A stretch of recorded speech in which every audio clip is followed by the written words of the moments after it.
j'espère que tu vas bien. Moi, ça va par la grâce de Dieu. Alors aujourd'hui, nous allons parler de quoi? D'un sujet costaud que Dieu m'aide à trouver les mots justes pour pouvoir t'édifier à travers mon expérience, à travers mes petites notes aussi, mes recherches, que je puisse t'apporter des réponses à tes questions. Donc nous allons commencer ensemble et sois attentive que Dieu me donne les bons mots. Alors, quand on parle de famille dysfonctionnelle, on entend quoi? Donc, tout d'abord, c'est un cadre stressant, oppressant, où il y a, on va dire, beaucoup de violence, beaucoup de mépris, beaucoup de rejet, de mépris, de rejet, de violence, d'oppression, pression familiale constante. Et donc tout cela, ça va entraîner chez une personne malaise, angoisse, anxiété. La personne, elle aura du mal à se concentrer et elle aura tendance aussi à souvent... C'était des situations qui m'arrivaient quand j'étais jeune. Vous êtes là, vous êtes toujours à vous demander qu'est-ce qui va arriver de mal aujourd'hui. La personne ne vit jamais l'instant présent. Elle est toujours soit dans le passé, ou soit dans le futur. Elle n'arrive pas à être là dans le moment présent. Et moi, des fois, quand j'étais avec des personnes, j'arrivais jamais à me concentrer sur le moment présent. J'avais toujours la tête dans mes pensées, à ce que je vivais au quotidien à la maison. Et dans le futur, à me demander qu'est-ce que ma vie sera demain. Est-ce que je vais vivre cette situation tout au long de ma vie? Est-ce qu'elle va changer? Je me posais tellement de questions. J'étais dans l'angoisse, dans l'anxiété parce que je voulais tellement savoir qu'est-ce qui allait se passer plus tard dans ma vie. J'étais jamais là. Comme on dit, toujours dans la lune. Toujours dans la lune. Et vous voyez, tous ces éléments nous viennent de plusieurs facteurs qu'on vit dans une famille dysfonctionnelle que je vais énumérer avec vous plus bas. Donc nous allons continuer ensemble. Donc aussi quand on vit dans une famille dysfonctionnelle, on est vulnérable, on est en proie à des personnes mal intentionnées qui vont essayer de nous faire du mal. Donc voilà, donc on a du mal aussi, comme je le disais, à voir l'avenir objectivement, à avoir des pensées positives. On a souvent des pensées négatives par rapport à ce qu'on voit dans le quotidien, dans notre famille, quand il y a des cris, quand il y a des cris, quand il y a des violences, quand aussi dans une famille dysfonctionnelle, on n'apprend jamais à mettre des mots sur la situation qui vient de se passer. Et des fois, l'enfant, il est spectateur de certaines choses. Il est spectateur de certaines choses, il ne comprend pas pourquoi. Donc, je vais continuer, je vais vraiment rentrer dans le vif du sujet avec vous. Voilà. Donc, ouais, elle a du mal aussi à construire des relations durables sur le temps. Du fait qu'elle avait été dans le passé abandonnée ou blessée par ses parents, donc elle aura des comportements d'auto-sabotage à vouloir quitter le navire, quitter la relation avant qu'on la quitte. Donc c'est dans son inconscient. Elle aura du mal à mettre des projets sur le long terme, aller au bout des choses par peur d'échouer ou de finir comme ses parents. Elle aura cette peur.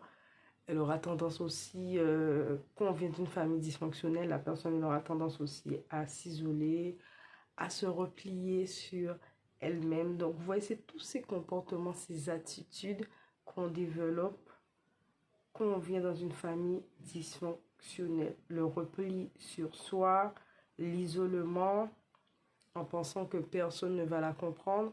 Parce que moi, j'avais toujours cette réflexion, cette pensée en me disant que personne ne va jamais me comprendre. Quand je vais mal ou j'allais mal, je me dis, si je me montre tel que je suis, les gens vont peut-être me rejeter, pas me comprendre parce qu'ils n'ont pas vécu la même chose que moi, or que j'ai même pas forcément essayé d'expliquer à la personne ce que je vis. Donc, du coup, j'aurais tendance à m'isoler en me disant, j'attends que la tempête passe et quand ça ira mieux, je reviendrai. Mais ce n'est pas la bonne solution parce que quand nous vivons toutes ces choses, on a tendance à s'enfoncer et à aller de plus en plus mal, à s'enfoncer dans ces pensées négatives et tout remonte à la surface aussi. Voilà. Donc, aussi, cette personne est fragile. Elle est sujet aussi à la dépression, à la bipolarité, à certaines maladies. Voilà. Donc, je résume avec vous.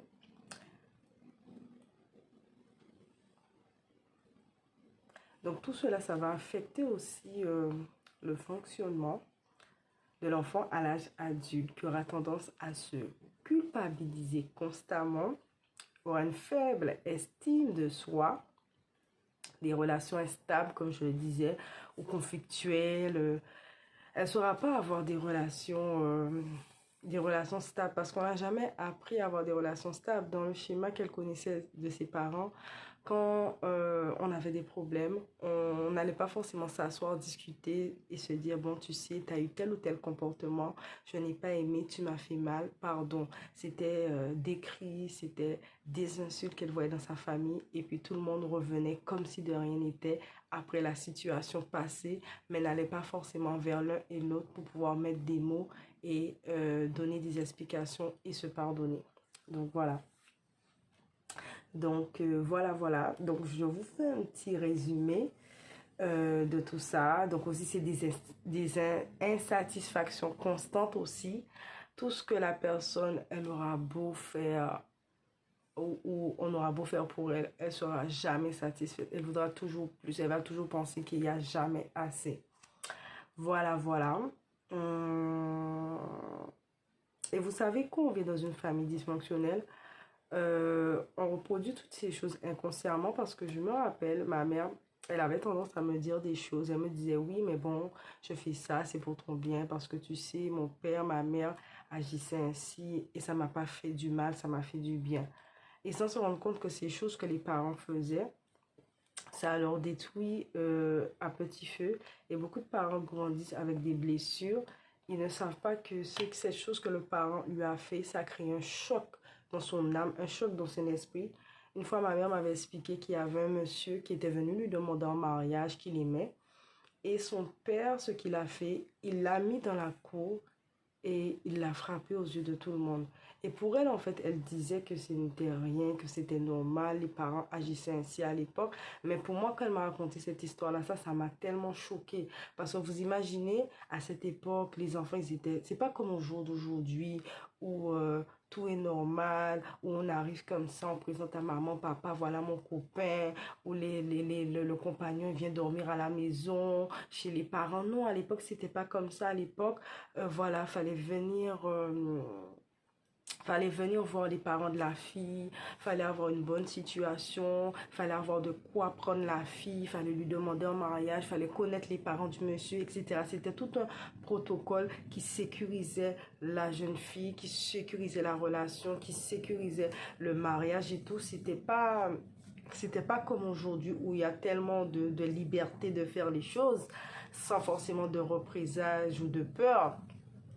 Et quand elle m'a expliqué cette situation-là, ça m'a tellement choquée à l'intérieur de moi. Je me suis dit, mais vous imaginez si un jour on me prend devant tout le monde, je crois qu'elle avait 18 ans, 19 ans, elle était quand même, voilà, assez grande, et on vous fait quelque chose comme ça. Pour moi, dans ma tête, je me suis dit, c'est quand même un traumatisme d'humiliation. Ça peut créer des peurs. Et je voyais que ma mère, avec le temps, j'ai vu qu'elle avait développé des peurs. Et vous savez, les parents, ils transmettent leurs peurs et ce qu'ils ont pu vivre depuis dans le ventre de la mère. Donc, si la mère a dû vivre des choses, certaines peurs, elle va le transmettre à ses enfants. Et vous voyez, des enfants, ils naissent, ils ont des peurs, ils ont des angoisses, des fois ils ne savent pas pourquoi. Donc, ça vient déjà de tout ça, des peurs, des mal-être que les parents ont vécu quand ils étaient jeunes. Donc, voilà, donc tout se transmet par le sang, comme je l'explique toujours dans mes précédentes vidéos. Donc voilà, donc nous allons voir ensemble plus de critères sur les familles dysfonctionnelles. Donc, vous avez aimé par condition. Si tu fais telle ou telle chose, je t'aime. Si tu fais pas cette chose-là, ça, je vais pas t'aimer. Ça, c'est des langages toxiques parce que nos enfants, ça reste nos enfants. On les aime quoi qu'il en coûte. Peu importe ce qu'ils font, ça reste nos enfants. On ne doit pas cautionner ce qu'ils font de mal, mais on les aime. Vous voyez? Voilà. Frapper les enfants, les insulter sans raison apparente. Comme je l'expliquais en leur disant que c'est pour leur bien, que ça leur procure du bien. Voilà, c'est un langage qui est très toxique. Rabaisser les enfants, les humilier en public. Je me rappelle une fois, quand j'étais jeune, j'avais été manger avec ma petite soeur. On avait été manger. Et il y avait un oncle à nous. Ma soeur lui avait demandé une glace ou je sais pas quoi. Et il s'est mis à crier sur elle au McDo. Et je me rappelle, j'étais enfant, je sais plus quel âge que j'avais. Et ça m'avait tellement choquée. Vous imaginez, vous venez là, vous demandez à votre oncle quelque chose. Et devant tout le monde, il s'est mis à crier. Il s'est mis à crier et tout. Et ça m'avait vraiment choquée. Donc, vous imaginez inconsciemment, quand vous êtes enfant, toutes les petites choses qu'on voit qui ont marqué notre âme et qui ont créé des peurs, des comportements de... Des fois, on est là, on est énervé, on ne sait pas pourquoi, on a des attitudes impulsives, colériques. Donc, tout cela est endormi dans notre subconscient. Hein. Voilà. Hein. Et voilà, rabaisser, comme je le disais, rabaisser l'enfant en public, faire la comparaison entre les frères et sœurs, dire regarde ce que ton frère il fait, il est mieux, regarde ce que ta sœur fait, c'est mieux. Donc cela, ça peut créer un manque de confiance parce que chaque enfant est différent, a des potentiels en lui, mais il faut découvrir le potentiel de cet enfant et travailler avec lui, mettre ses dons et ses talents en avant. Mais en faisant la comparaison avec son frère ou sa sœur, ça va créer de la haine, de la jalousie en étant grand et même des relations conflictuelles entre frères et sœurs.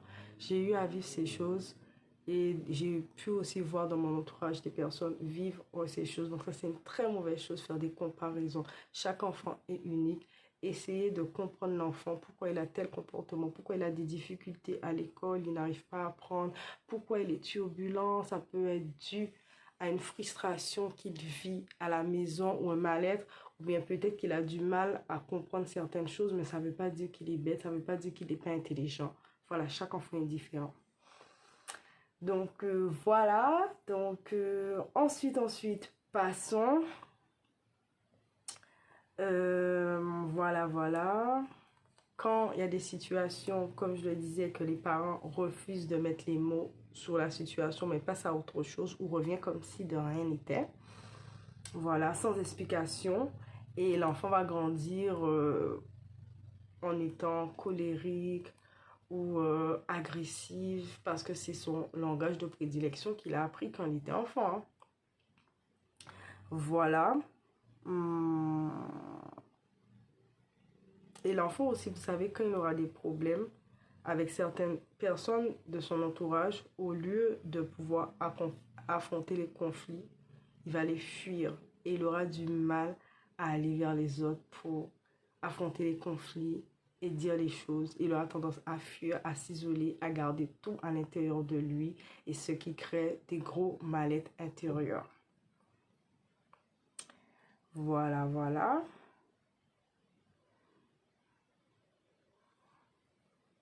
Et aussi, nous avons les parents qui laissent les enfants petits, dépourvus de tout. Vous voyez, la négligence, ils ne prennent pas soin des enfants, ils n'achètent pas des bons vêtements, ils ne leur donnent pas à manger, ils les négligent.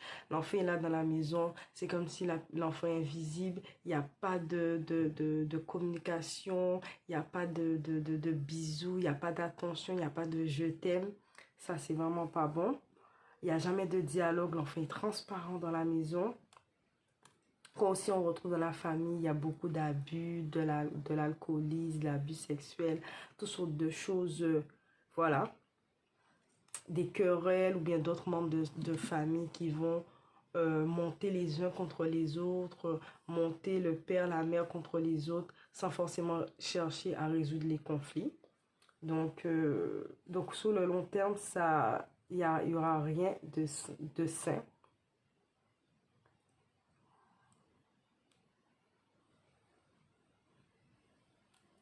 Voilà, donc nous continuons ensemble. Les parents qui disent jamais je t'aime, comme je le disais, aucun signe d'affection, de câlin, etc. absence émotionnelle, pas de soutien, pas d'encouragement. Quand l'enfant fait des bonnes choses, jamais bravo, félicitations, tu as bien fait les choses, etc. Pour eux, certains parents, je te donne à manger, je te donne un toit sur la tête et c'est fini. Mais il n'y a pas de câlin, il n'y a pas d'encouragement, il n'y a pas de soutien, rien. Donc l'enfant va grandir avec un vide affectif et qu'il va chercher à combler à tout prix à travers les hommes, à travers les femmes. Il va devenir dépendant, dépendant de l'amour des autres, dépendant sexuel, parce que beaucoup de personnes, ils n'aiment pas forcément les rapports sexuels, mais c'est de l'amour qu'ils recherchent à travers un homme ou une femme. Voilà. Et voilà, les parents qui dépensent l'argent dans toute autre chose sans forcément prendre soin des enfants. Des parents qui ne reconnaissent jamais ses torts, qui fait du chantage affectif, qui dit oui, c'est ta faute, etc., qui ne demandent jamais pardon, qui ont tendance à faire culpabiliser les enfants. Voilà, culpabiliser, etc. On peut retrouver aussi des familles, quand on vient de certaines familles, ils mettent une pression sur le membre de la famille, il y a du chantage émotionnel, de la manipulation pour envoyer de l'argent, et si la personne ne fait pas, il lui met une espèce de pression, et ça me rappelle un peu dans la communauté haïtienne ou africaine. Non, je ne veux pas généraliser, mais dire tout le monde. Mais ce que j'ai pu constater, notamment dans ma propre famille, c'est que des fois, quand vous êtes là, vous êtes une personne qui a quitté Haïti, qui a quitté l'Afrique pour pouvoir avoir une vie meilleure. Et c'est comme si cette personne, elle a une dette envers toute sa famille et elle prend soin de la famille, elle s'occupe d'elle et le jour qu'elle ne peut pas ou qu'elle ne veut pas, ben, il la parle mal, il la méprise et voilà, il l'humilie, etc. Et c'est des choses que j'ai pu vivre et franchement, c'est vraiment blessant en fait de voir que quand vous arrivez à l'étranger, vous faites tout pour prendre soin de votre famille qui ne manque de rien, mais elle ne vous valorise pas, elle ne vous respecte pas, elle pense que tout leur est dû, elle vous parle mal, elle vous méprise, jamais de, comment dire, jamais de signe de reconnaissance. Parce que vous imaginez au jour d'aujourd'hui quelqu'un qui est là, qui part à l'étranger, qui sacrifie sa vie pour s'occuper de ses neveux, pour s'occuper de ses frères, de ses sœurs et de s'occuper de sa propre vie. La personne, elle s'oublie, elle s'oublie sa propre vie pour pouvoir vous aider et vous réussissez et de voir après que votre famille vous méprise, vous traite n'importe comment. Vous voyez, tout ça, famille dysfonctionnelle et toxique. Et voilà, voilà. Donc, voilà, donc nous continuons ensemble, nous continuons ensemble. Donc voilà, donc quand on grandit dans ces familles, comme je le disais, on est en proie à des prédateurs, des personnes mal intentionnées parce que elles voient en nous ce manque d'amour, elles voient en nous cette détresse. Donc les prédateurs, on est comme pour eux des proies et en voulant rechercher ce manque d'amour à l'extérieur, ce manque d'amour qu'on n'a pas eu chez nos parents, on tombe sur des personnes qui vont abuser de nous et nous faire du mal et toutes sortes de choses. Donc voilà, on est en proie à ces personnes abusives qui vont venir comme un peu des sauveurs, hein, juste pour tomber dans leur filet. Voilà. Voilà, voilà. Et aussi, il y a un élément que j'aimerais bien souligner. Vous savez, des fois, dans les familles aussi qui sont un peu dysfonctionnelles, des fois, l'enfant, il perd sa place d'enfant et se retrouve à prendre des responsabilités d'adulte. Je ne dis pas qu'on vient d'une famille, il ne faut pas aider ses parents, il ne faut pas aider ses frères et sœurs. Mais en aucun cas, l'enfant doit prendre le rôle du père et de la mère. Et vous savez, des fois, quand les parents, ils sont tellement focalisés sur l'argent, sur le travail, ils négligent leur famille et ils délèguent en fait la responsabilité du père ou de la mère au plus grand. Et l'enfant se retrouve à vivre une vie d'adulte trop tôt et ne vit pas sa vie d'enfant. Il se retrouve à s'occuper de la maison, les démarches administratives, les enfants, à tout faire. Et il a des poids sur son épaule trop tôt. C'est des choses que j'ai pu vivre. Et des fois, les parents pensent en faisant cela, ils nous responsabilisent. d'un certain sens, mais le parent doit être toujours là, montrer sa présence. Oui, je te laisse certaines tâches, mais je fais avec toi, je t'accompagne. On fait le ménage ensemble, on sort ensemble. Et tu n'es pas en fait l'enfant qui remplace la mère, la seconde mère, le second père.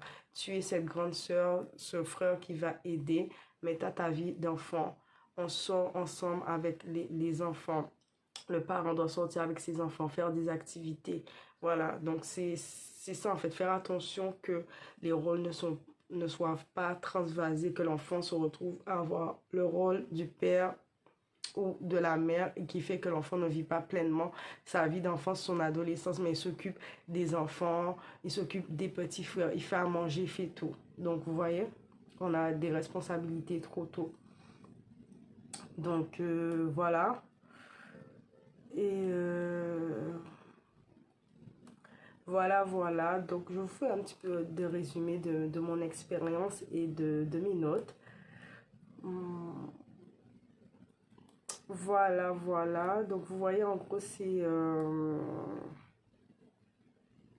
ce déséquilibre aussi peut créer chez l'enfant cette position de sauveur à l'âge adulte. Il va vouloir sauver ses parents d'eux-mêmes. Et même aussi, il va créer ça avec les autres personnes autour de lui.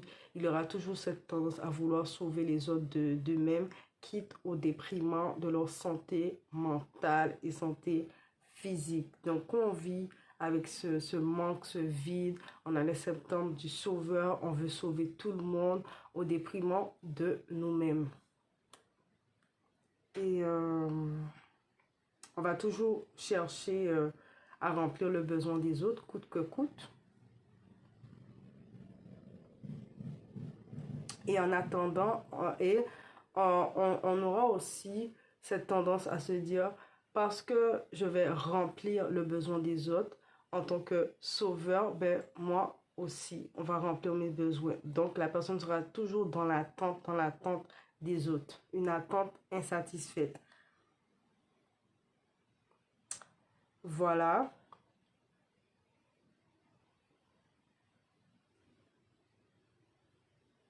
Donc voilà, donc elle va attendre ce sauveur, elle va projeter vers les autres cette attention qu'elle n'a pas eue chez ses parents.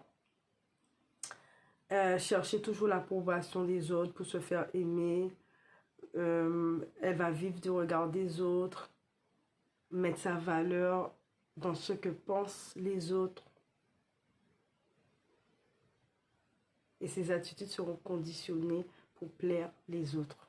Donc une totale perte de qui on est, perte de notre identité parce qu'on n'a pas eu ce repère, cette identité au sein de notre famille.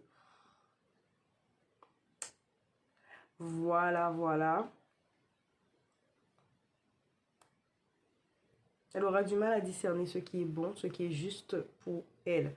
Il n'y aura jamais de juste milieu. Ce sera toujours faire des choses à l'extrême.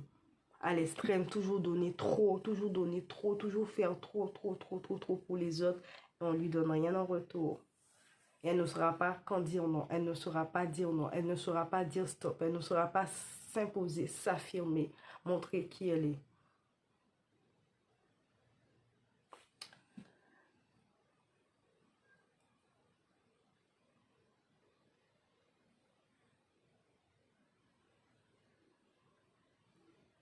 Voilà.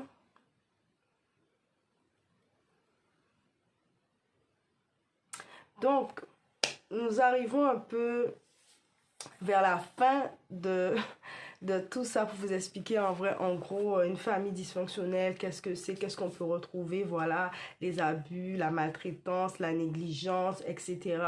Des parents qui perdent leur place, des enfants qui prennent la place du père et de la mère, voilà, des oppressions, des insultes, des injures.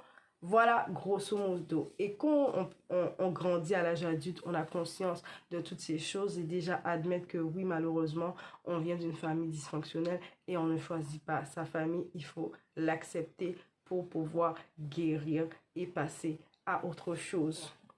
afin de ne pas reproduire les mêmes schémas. Parce que des fois, on se dit, je ne veux pas reproduire telle ou telle chose, mais en devenant adulte, inconsciemment, on reproduit les mêmes erreurs que nos parents, qu'on ne voulait pas reproduire. Moi, tant de fois, j'ai dit, il y a des choses que j'aimerais pas reproduire que mes parents ont fait. Il y a des bonnes choses qu'ils ont fait, que j'ai pris, mais il y a des mauvaises choses que je n'aime pas. Et inconsciemment, je le reproduisais. Donc, vous voyez.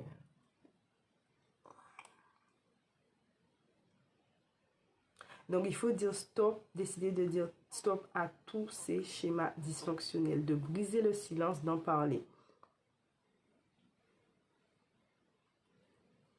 Donc, quand vous allez exposer toutes ces choses, elles n'auront plus le poids sur vous. Et vraiment, quand vous avez identifié tout cela, il est important de faire un bilan. Vous faites un bilan de tout ce de votre famille, voilà ma famille, voilà ce qui est bon, voilà ce qui n'est pas bon.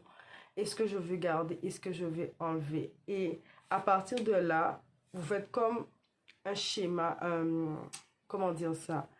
Vous faites comme, j'oublie comment on appelle ça. Vous faites, comment dire, une ligne de bonne conduite qui veut dire, qui veut dire, là, ok, ma famille est comme ça. Voilà ce que je ne veux pas. Je ne veux pas ci, je ne veux pas ça, je ne veux pas ça. Voilà ce que je veux maintenant. Je vais vous citer quelques exemples que j'ai mis qui vont vous aider. Voilà, donc quand vous avez fait ce bilan, vous avez identifié toutes ces choses, de vous faire aider par des personnes qui vont prier pour vous, des frères et sœurs de votre église si vous êtes chrétien, voire des thérapeutes, des coachs qui vont vous aider. Donc, c'est toutes ces choses qui m'ont vraiment aidé. Le Seigneur a permis que je tombe sur les bonnes personnes, les bons coachs, des personnes qui m'ont aidé, qui ont prié pour moi et qui m'ont montré aussi certaines choses que je ne voyais pas. De moi-même. Vous savez, quand vous vivez longtemps dans un environnement toxique et malsain, vous avez du mal à discerner ce qui est bon, ce qui est pas bon. Et c'est à travers les autres, leur comportement, leur attitude que vous dites, ok, donc ça, c'est pas ça, ça, c'est pas l'amour, ça, c'est pas une relation saine, ça, c'est pas pur, avoir ce comportement démesuré, excessif. Vous voyez? Donc, voilà. Donc voilà, oui, ce que je disais, vous faites une charte de bonne conduite et de bonnes valeurs. Dorénavant, voilà ce que je veux. Par exemple, dans ma famille, ça va être l'amour, le respect l'un envers l'autre, l'écoute, la bienveillance. Voilà. Il n'y aura pas de rabaissement, d'humiliation. Dans ma famille, on ne frappe pas, on n'insulte pas, on ne ment pas, on ne manipule pas. Vous voyez? Dans ma famille, nous passons du temps, du qualité ensemble. Nous savons valoriser ce qui est essentiel, la famille, les choses sains. Voilà, vous faisiez une charte de bonne conduite de tout ce que aujourd'hui vous aurez aimé pour vous-même, d'abord pour vous-même et pour votre famille, ce que vous ne voulez plus. Et vraiment, il faut être patient avec soi-même. Parce que la guérison, c'est un long chemin. Ça peut prendre 2 ans, ça peut prendre 5 ans, ça peut prendre 10 ans. Chaque parcours, chaque vécu est différent. Et moi, à chaque fois, j'étais vraiment dure avec moi-même. Je me disais, mais je comprends pas pourquoi ça dure aussi longtemps, pourquoi je reproduis encore tel schéma. Mais quand pendant 10 ans, 20 ans, 30 ans, vous avez vécu dans un environnement avec des comportements malsains, des comportements toxiques. C'est pas du jour au lendemain, dans un claquement de doigts, que votre façon de penser, votre état d'esprit va changer. Mais c'est comme si il faut déconstruire, en fait. Il faut déraciner toutes les mauvaises herbes. Vous voyez, quand vous êtes dans un champ, vous déracinez, vous labourez la terre pour pouvoir planter les graines. C'est ça, il faut venir labourer, délabourer, enlever tout ce qui n'est pas bon que vous avez pu vivre pour rebâtir sur une terre saine. C'est, voilà, au fur et à mesure, changer ma façon de penser, ma façon, mon rapport avec les autres. Qu'est-ce qu'un amour sain? Qu'est-ce qu'une bonne communication? Qu'est-ce qui est des limites saines? Mettre des bonnes limites, des bonnes distances, respecter l'autre, respecter le temps de l'autre. Voilà, connaître les limites, ses propres limites. Parce que quand on ne connaît pas ses propres limites, on ne connaît pas ses besoins, on laisse les autres faire tout et n'importe quoi avec nous. Je me connais, je sais qui je suis, je connais mes limites, je connais mes besoins, ce qui me fait plaisir, ce qui me fait pas plaisir, ce que je peux tolérer, ce que je ne peux pas tolérer. Et voilà, donc vous voyez, donc et être vraiment, comment dire, patient avec soi-même, que la guérison se fait étape par étape. Mais d'abord, comme je le disais, reconnaître qu'on a un problème, reconnaître qu'on va mal, parce que plus vous allez cacher les choses, plus vous allez cacher ces choses que vous avez pu vivre, le mal-être, ben, l'ennemi, il va se servir de ça pour vous maintenir dans la servitude. Mais puis vous allez exposer toutes les choses toxiques, les abus, les violences, vous allez vous confesser, vous allez vous parler, vous allez être libre. Être libre. Donc, voilà. Et voilà, en gros, j'ai pas envie d'être trop longue, mais je pense que à travers tout ce que j'ai pu dire, ça va vous aider, vous apporter les clés pour identifier une famille dysfonctionnelle. Qu'est-ce que c'est? Si je viens d'une famille dysfonctionnelle, qu'est-ce que je dois faire pour m'en sortir? Qu'est-ce que je dois mettre en place? Mettre des petites actions chaque jour, savoir... et vous savez, il y a un moment où j'ai dû confronter les situations, faire face aux situations, faire face à mes parents, leur parler de certaines situations qui m'ont fait mal, leur expliquer des choses, les confronter pour pouvoir guérir. Et des fois, il va falloir confronter les proches, confronter les parents, leur dire les choses pour pouvoir guérir et avancer. Et si des fois, malheureusement, c'est difficile, savoir prendre des distances, savoir mettre des limites pour son bien-être mental. Donc, voilà, et vraiment ne pas négliger Dieu, parce que Dieu m'a beaucoup aidé dans ça, dans tout ce processus. Ça n'a pas été facile. Pardonner, libérer son cœur, mais surtout trouver la paix intérieure. Parce que quand vous avez été enfant, votre paix intérieure et votre paix mentale a toujours été troublée et perturbée. Vous êtes toujours dans votre esprit agité et vous n'êtes jamais en paix. Et c'est vraiment en arrivant à Christ, j'ai connu qu'est-ce que c'est que la vraie paix, la paix de l'esprit, la paix de l'âme, à ne pas forcément se dire toujours, ah mais aujourd'hui, qu'est-ce qui va m'arriver de mal? Aujourd'hui, quelqu'un va me faire du mal. Et c'est vraiment Christ qui m'a aidé à trouver sa paix en lui, à travers la parole, à travers la méditation. Le Seigneur m'a vraiment aidé à renouveler en fait l'image que j'avais de moi qui avait été détériorée par ce que j'avais vécu, par mon entourage, mais à me voir par rapport à ce qu'il dit dans sa parole de moi, que je suis une belle créature, qu'il m'aime, qu'il a des beaux projets de paix pour moi. Et vous voyez, à chaque fois que vous êtes là, vous allez vous dire ces paroles, ces affirmations positives, ça va faire naître des bonnes choses en vous. Si durant votre enfance, vous avez toujours été là à entendre des choses méchantes, on vous insulte, on vous méprise, vous remplacez ça par la parole de Dieu, par des paroles, des affirmations positives. Voilà ce que Dieu dit de vous. Chercher des versets sur l'amour de Dieu, sur la compassion de Dieu, sur les projets de paix qu'il a pour vous et de bonheur. Et aussi vous répétez chaque jour des mots d'amour, des paroles positives, des paroles bienveillantes que vous vous dites à vous-même. Et vous verrez qu'avec le temps, au fur et à mesure, avec les années, votre façon de voir va changer, votre façon de penser envers vous-même, envers les autres, va changer petit à petit avec l'aide de Dieu. Il va déraciner toutes les mauvaises choses qui est dans votre cœur et surtout aussi pardonner à nos parents parce que nos parents sont comme ils sont. Malheureusement, il y a certains qu'ils ont fait avec les forces, les armes qu'ils avaient. Ils pensaient que ce qu'ils faisaient était bien et de se dire que voilà, certains ont fait ce qu'ils ont pu, d'autres malheureusement, ils ont cru bien faire, leur pardonner pour pouvoir avancer et guérir. Et voilà, et vraiment tous les jours prophétisez ce que vous voulez voir dans votre vie, ce que vous voulez voir dans votre enfant, rebâtir des nouvelles fondations saines dans votre famille et vous verrez avec le temps, les générations à venir, les choses vont changer petit à petit, vous allez laisser un nouvel bon héritage sain à vos enfants.